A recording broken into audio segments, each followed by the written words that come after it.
Agency of angels cannot account for direct claims, as the agent can only speak for someone, but he cannot be attributed to the sender. For this instance, God. So this is further supported if you look at how an angel actually behaves. So if we have a look at Revelations chapter 22, verse 6 to 9, where John is done seeing his visions, and he is now speaking to angel Gabriel. If we look at verse 6, we see that the angel said to me, so we can see that the angel is speaking to John.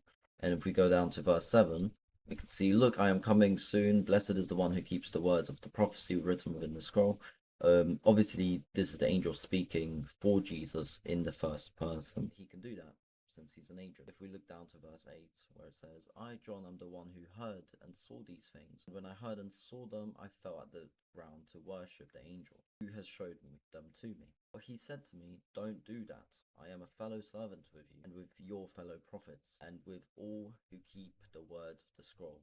Worship God.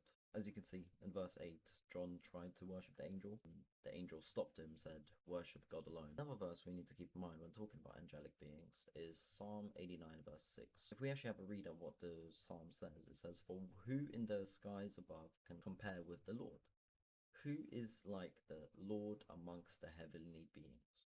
The literal translation for heavenly beings is sons of the mighty, which is the same as the sons of God. Sons of the mighty, sons of God can also refer to angelic beings, and we know this from Genesis chapter 6 verse 4. The Nephilim were on the earth in those days, and afterward where the sons of God went to the daughters of humans and had children by them. But the psalm demonstrates that angels cannot be compared to the glory of Yahweh, which further supports the idea that the angel of the Lord is not a literal angel, but a divinic figure.